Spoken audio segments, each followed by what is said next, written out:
जिज्ञासु मित्रों, बहुत बहुत अभिनंदन है आप सभी का दिव्य सृजन में।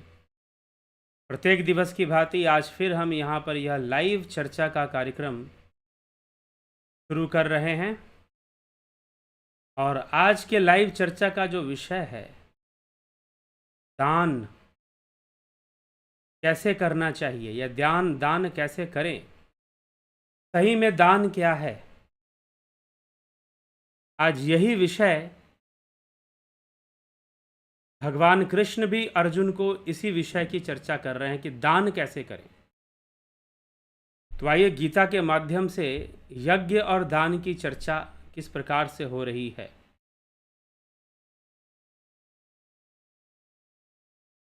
भगवान क्या अर्जुन से कहते हैं कि पहले तो यज्ञ के बारे में बताते हैं, फिर दान के बारे में भी बताते हैं। तो यज्ञ करना ही कर्तव्य है। जो ऐसा समझे कि यज्ञ करना कर्तव्य है, इस तरह मन को समाधान संतुष्ट करके फल और इच्छा रहित मनुष्यों द्वारा जो शास्त्र विधि से नियत यज्ञ किया जाता है वो सात्विक यज्ञ है। यज्ञ करना कर्तव्य है, क्योंकि यज्ञ में दान भी फिर होता है देवताओं का। निष्काम भावना से किया गया यज्ञ, कर्तव्य समझकर किया गया यज्ञ, मन को संतुष्ट करके फल और इच्छा से मुक्त होकर किया गया यज्ञ, शास्त्र विधि से नियत यज्ञ सात्विक यज्ञ कहलाता है। वह सात्विक यज्ञ कहलाता है। भगवान ऐसा कह रहे हैं, अभिसंधाय तु फलम दंभामपि चैव यत् इज्जते भरत श्रेष्ठ तम यज्ञम विधि राजसम।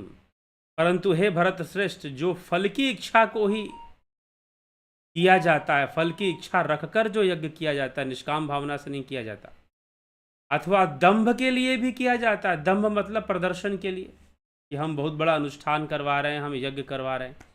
अगर कोई ऐसे यज्ञ करवाता है तो उसे राजस यज्ञ समझना चाहिए, वह राजसी यज्ञ है। और जो शास्त्र विधि से हीन है, जो शास्त्र विधि का जिसमें पालन नहीं है, विधिहीनम सृष्टानम मंत्रहीनम दक्षिणम, विधिहीनम सृष्टानम मंत्रहीनम दक्षिणम श्रद्धा विरहितम यज्ञम तामसम परिचक्षते। जो शास्त्र विधि से हीन, अन्न दान से रहित, जिसमें बिना मंत्रों के, बिना दक्षिणा के और बिना श्रद्धा के किए जाने वाले यज्ञ को तामस कहते हैं। बिना मंत्रों के, बिना दक्षिणा के और बिना श्रद्धा के किए जाने वाले यज्ञ को तामस कहते हैं, तामसी यज्ञ कहा जाता है। ठीक। देव द्विज गुरु प्राज्ञ पूजनम शौच मार्जवम ब्रह्मचर्यम हिंसा च शरीरम तप उच्यते। देवता, ब्राह्मण, गुरुजन और जीवन मुक्त महापुरुष का यथा योग्य पूजन करना। देवताओं का, ब्राह्मण जो ब्रह्म को जानने वाले, गुरुजन और जीवन मुक्त, ऐसे जो महात्मा हैं उनका यथा योग्य पूजन करना। प्राज्ञ पूजनम का अर्थ है जिनको प्रज्ञा प्राप्त है। वास्तव में यहाँ पर देवता, ब्राह्मण, गुरु पूजन ये टीका में लिखा जा रहा है, लेकिन भगवान कृष्ण ने क्या लिखा है? देव द्विज गुरु प्राज्ञ पूजनम। देवता हो गया, द्विज हो गया, गुरु हो गया और प्राज्ञ जो जीवन मुक्त है, जो उस आत्मा को जानने वाले, प्रज्ञा प्राप्त, ऋतंभरा प्रज्ञा जिसे कहा जाता है, ऐसे योगी हैं। उनका यथा योग्य पूजन करना चाहिए। शुद्धि रखना, सरलता, ब्रह्मचर्य, हिंसा ना करना, शरीर संबंधी तप कहा गया है। यह तप के विषय में भगवान ने यहाँ पर बताया है, यह शरीर संबंधी तप कहा गया है। अब तपस्या भी, जैसे कि अब 3 शैव वांग्मयम तप उच्यते, जो किसी को भी उद्विग्न ना करने वाला, सत्य और प्रिय तथा हितकारक भाषण है वह, तथा स्वाध्याय और अभ्यास भी वाणी संबंधी तप कहा गया है। स्वाध्याय और अभ्यास को भी, जो ऐसा वचन बोलना जो किसी को उद्विग्न ना करे, किसी को परेशान ना करे, प्रिय तथा हितकार भाषण देना, मतलब कि ऐसा भाषण देना, ऐसे वाक्य बोलना, यह वाणी संबंधी तप कहा गया है। मना प्रसाद सौम्यत्वम मौन मातम विनिग्रह भाव संशुद्धि रित्ते तपो मानस मुच्यते।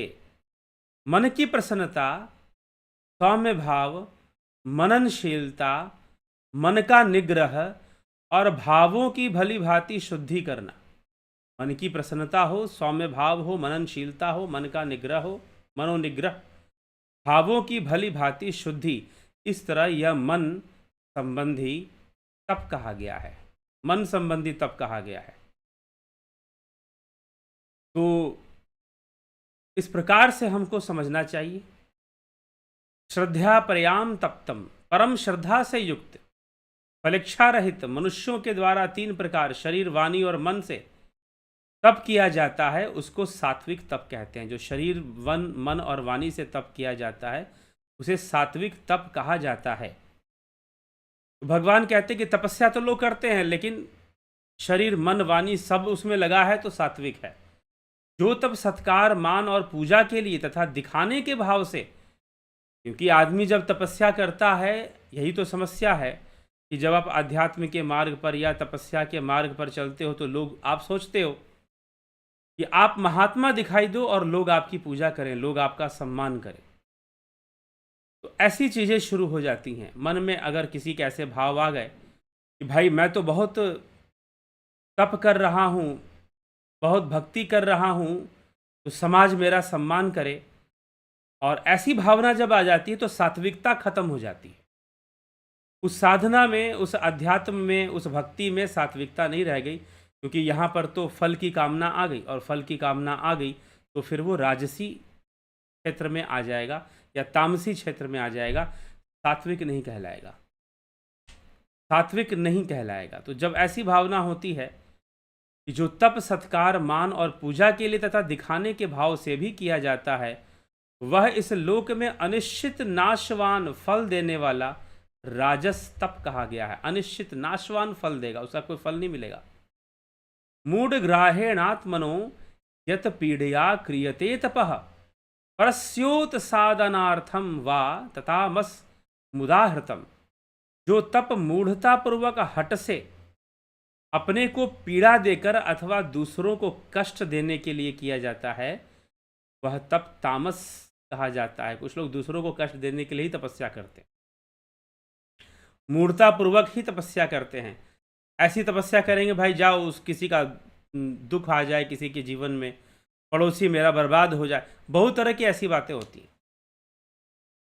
ठीक, तो मूढ़तापूर्वक हट से अपने को पीड़ा देकर अथवा दूसरों को कष्ट देने के लिए जो तप किया गया है वो तामस तप है, वो तामसी तप है, तामसी तप है। इसी प्रकार से भगवान दान के बारे में भी समझाते हैं कि दान कैसा करना चाहिए। दान देना कर्तव्य है, ऐसे भाव से जो दान देश तथा काल और पात्र के प्राप्त होने पर, मतलब कि किसी को भी दान नहीं पकड़ा दिया, पात्रता भी होनी चाहिए। जिसको आप दान दे रहे हो, क्या वो दान लेने योग्य भी है कि नहीं। तो दान देना कर्तव्य है, ऐसा भाव होना चाहिए पहली बात तो।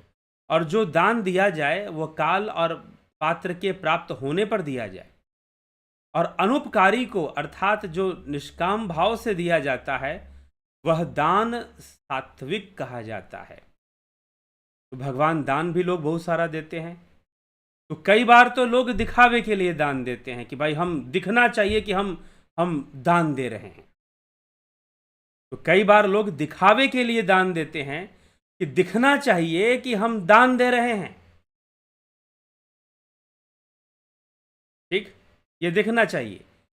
तो जब ये दिखावे की भावना होती है, अब वैसे चलिए ये आज का समय है, वर्तमान परिस्थिति भी देखनी पड़ती है कि किस तरह की परिस्थितियां चल रही हैं, किस तरह का माहौल चल रहा है। लेकिन बहुत सारे लोग दान देते हैं और उस दान में बहुत बार बहुत प्रदर्शन होता है, बहुत दिखावा होता है।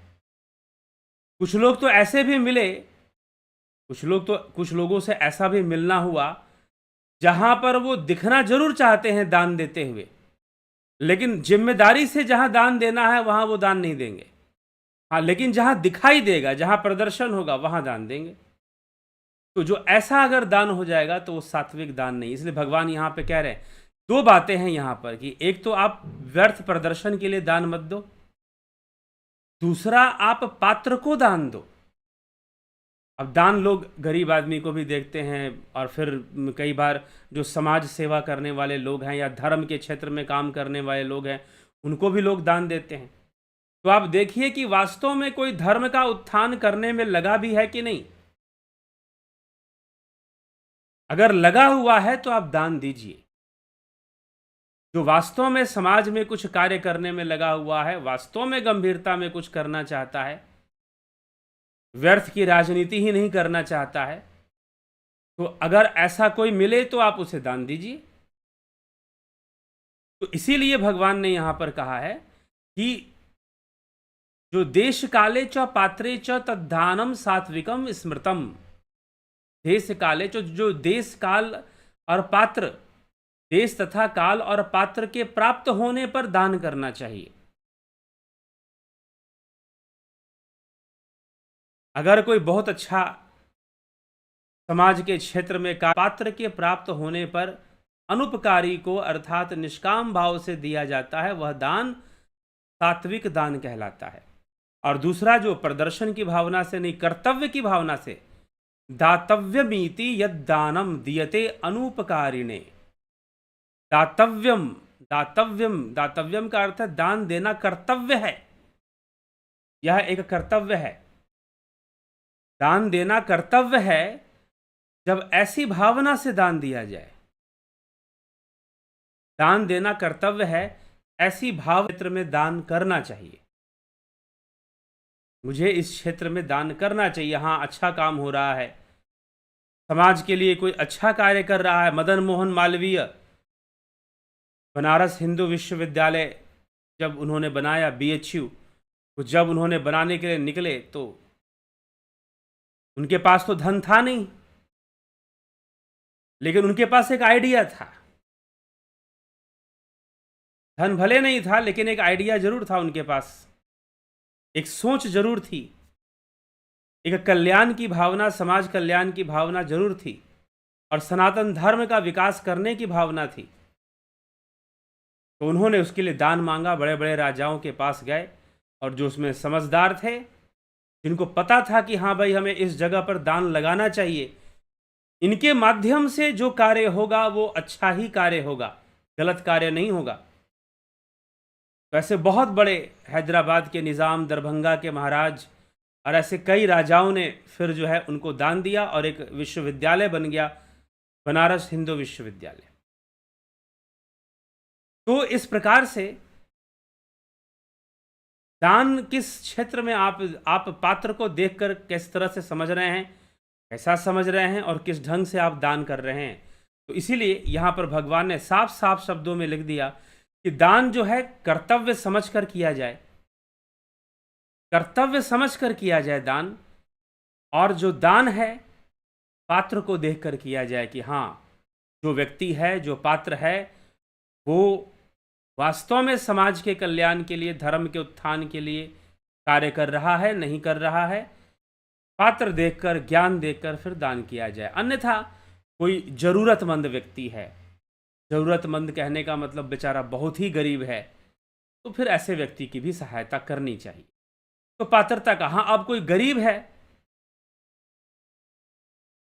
अब कोई गरीब है, तो हो सकता है कि गरीब हो लेकिन पात्र ना हो। कैसे कैसे पात्र ना होगा? मैं आपको एक घटना बता रहा हूं। एक स्थान पर मैं ऐसे ही जा रहा था गाड़ी से, तो वहां पर दूरी थी, यहां पर कुछ दूरी पर 15 किलोमीटर की दूरी पर एक स्थान है, और वहां पर गए। वहां पर एक आदमी जो था वो भीख मांग रहा था। वैसे ही उससे बात हुई, ठीक ठाक था शरीर से, तो मांग रहा था, तो हमने उसको कुछ दिया नहीं कि भाई साइड हट जाओ। उसको बुरा लगा बहुत, फिर मुझको लगा कि भाई ये तो ठीक नहीं हो रहा है, बुरा लगा। तो हमने कहा कि क्या प्रॉब्लम है आपको, क्यों, आप कुछ काम कर लीजिए। बोले कि कोई काम नहीं है मेरे पास, कोई भी काम करूँगा मैं, सब्जी बेच लो, बूट पॉलिश कर लो, कोई भी काम कर सकते हो, कुछ तो काम शुरू करो। तो फिर ऐसी जब बात हुई, वो उसको जो है 6,000 रुपए की सहायता उसको करवाई गई कैसे भी करके। चलो उसको छोटा मोटा कुछ भी काम, और भी लोगों ने कहा कि ठीक है। मैं वहाँ पर गया था, कुछ ऐसा वहाँ प्रोग्राम था, तो मेरे कहने पर कुछ लोगों ने जो है वहाँ पर उसको 6,000 रुपए की सहायता उसको कर दी। कहा कि तुम जो है छोटा मोटा काम शुरू करो, छोटा सा बिजनेस शुरू करो, कम से कम फूल माला बेचने लग जाओ। वहाँ मंदिर भी था एक बहुत बड़ा, तो फूल माला बेचने लग जाओ, या फिर कुछ सब्जी बेचने लग जाओ, और इतने में तुम कर लोगे। इतने पैसे दिए गए हैं, उसमें शुरुआत करवा दी गई, उसको शुरुआत भी करवा कर दिया गया। 1-2 दिन बैठा भी वो, चलो ठीक है, बात बीत गई। 6 महीने बाद दोबारा वहाँ पहुँचे, 6 महीने 7 महीने या साल भर हो गए थे, दोबारा वहाँ पहुँचे, तो वो आदमी अभी भी भीख मांग रहा है, अभी भी वो भीख मांग रहा है। तो अब क्या किया जाए। उसको फूलों की माला बेचने का उसको बता समझाया गया। तो अब क्या है कि आदत खराब है उसकी, ठीक ना, उसे समझाया भी गया, सिखाया भी गया, तो लेकिन आदत बिगड़ी हुई है कि हमको कुछ कुछ अलग ढंग से वो ज़िंदगी जीने की आदत पड़ चुकी है उसकी, और नशा भी करता है।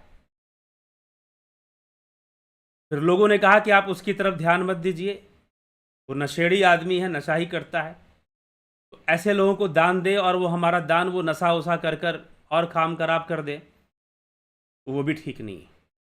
हाँ, इससे बढ़िया है कि कोई नशेड़ी आदमी है, उसके परिवार की सहायता कर दी जाए, उसके परिवार, क्योंकि जो नशा करते हैं उनके परिवार के, ऐसे व्यक्ति को दान करना, ऐसा जो नशे में लिप्त है और आप दान देंगे वो उससे नशा ही करने वाला है, तो ऐसे व्यक्ति को दान नहीं देना चाहिए,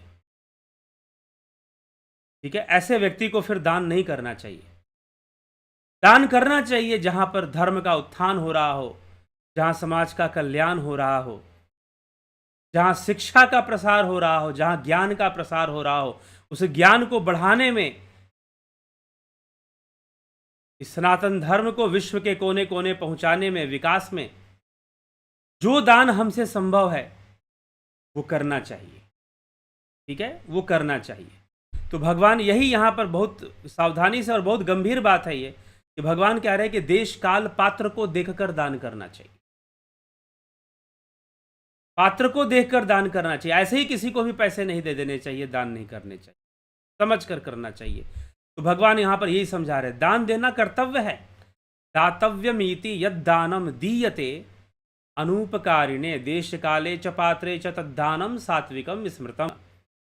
दान देना कर्तव्य है, ऐसे भाव से जो दान देश तथा काल और पात्र के प्राप्त होने पर अनूपकारिकों को अर्थात निष्काम भाव से दिया जाता है, वह दान सात्विक दान कहा गया है। वह दान सात्विक दान कहा गया है। राजसी दान क्या है जी? राजसी दान भी होता है, यतु प्रत्युपकारार्थम फलमुद्दिश्य वा पुनः दीयते च परिक्लिष्टम तद्दानम राजसम स्मृतम।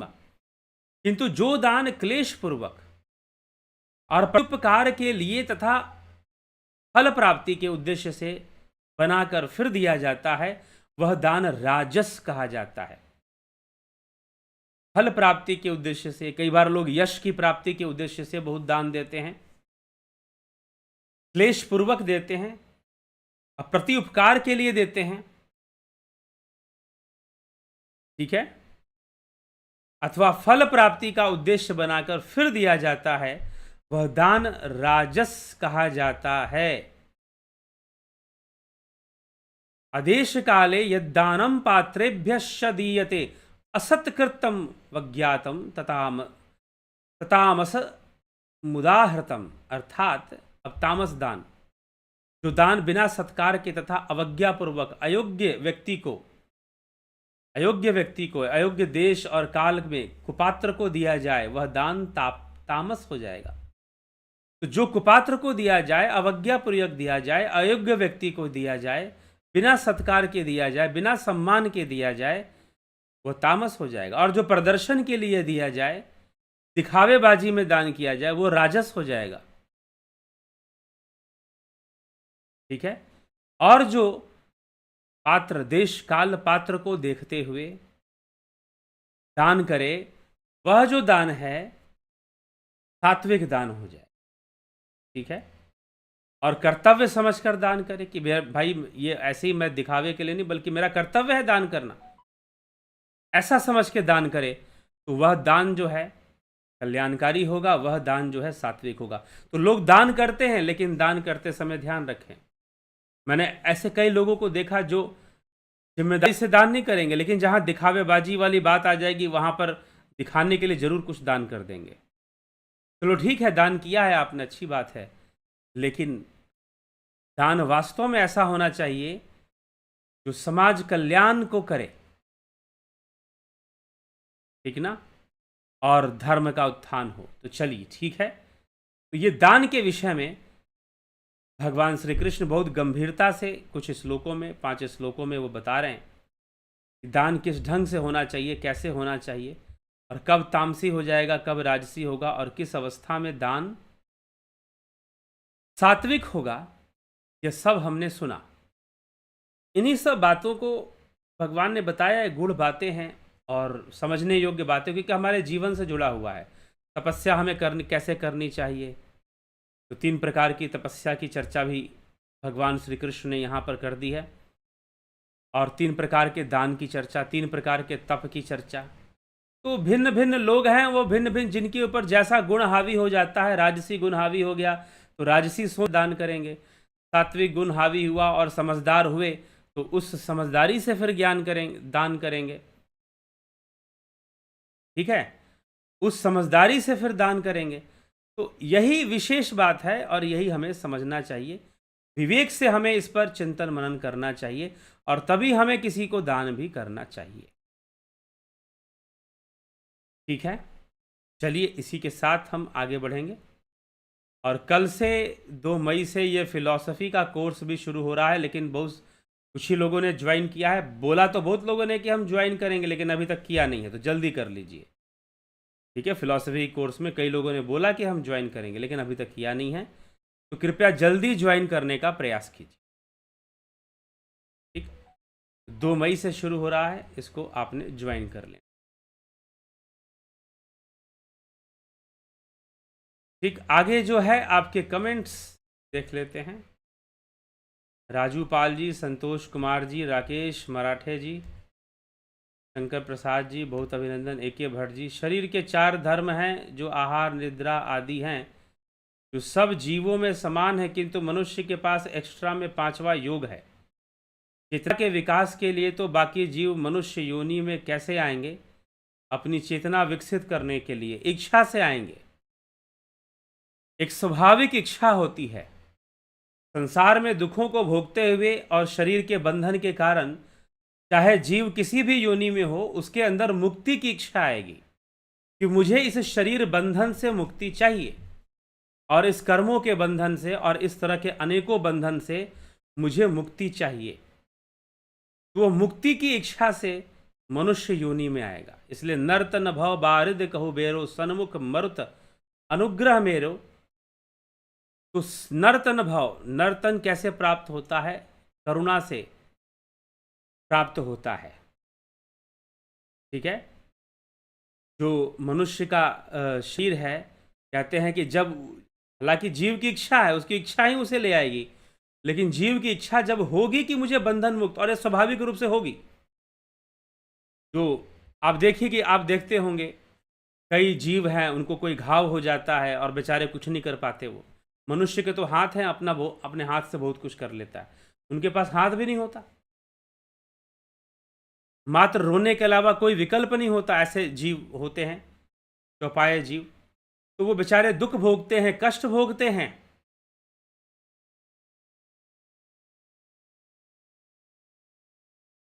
कष्ट भोगते हैं, लेकिन जो कष्ट भोगते हैं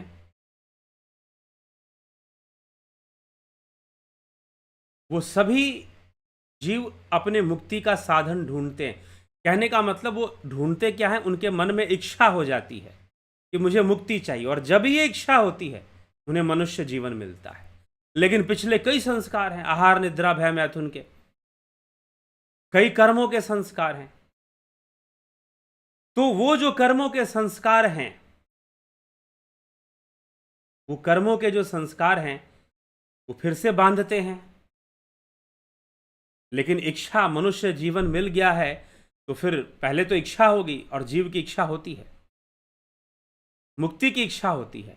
और जब मुक्ति की इच्छा उसके अंदर आती है, क्यों इच्छा आती है? संसार को देखता है, संसार को देखता है और संसार को देखकर इच्छा आ जाती है। ठीक है? तो जब इच्छा आ जाती है संसार को देखकर,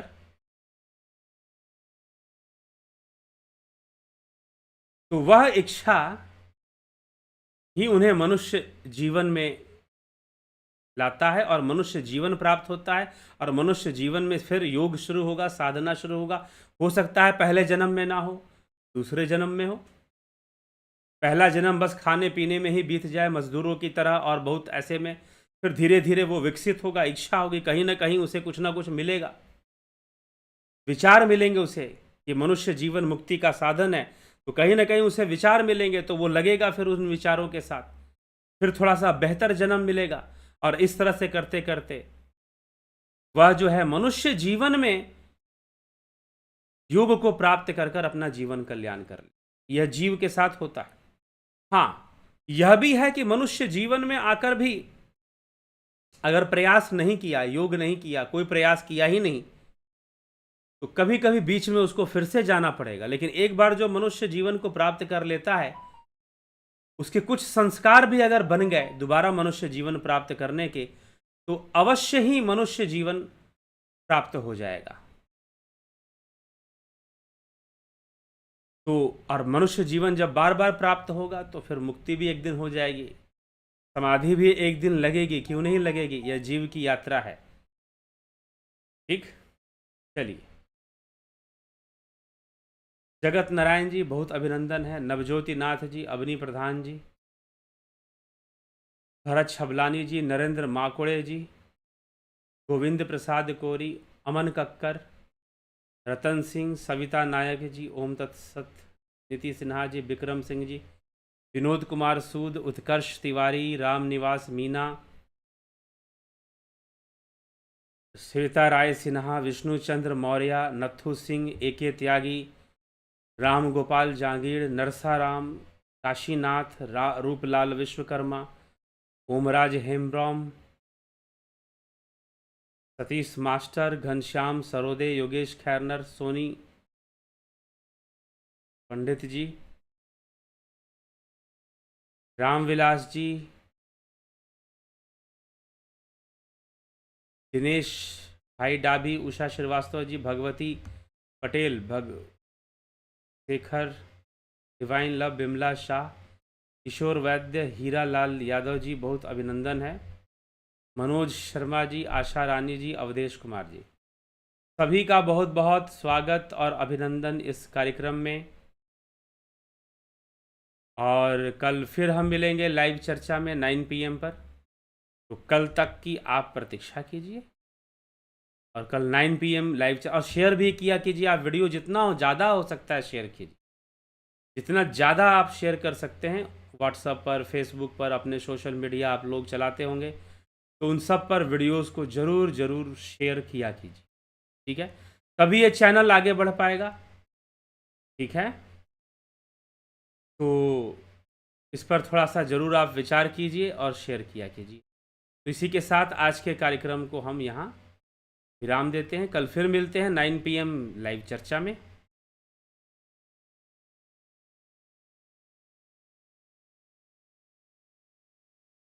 तो बहुत बहुत आभार आप सभी का।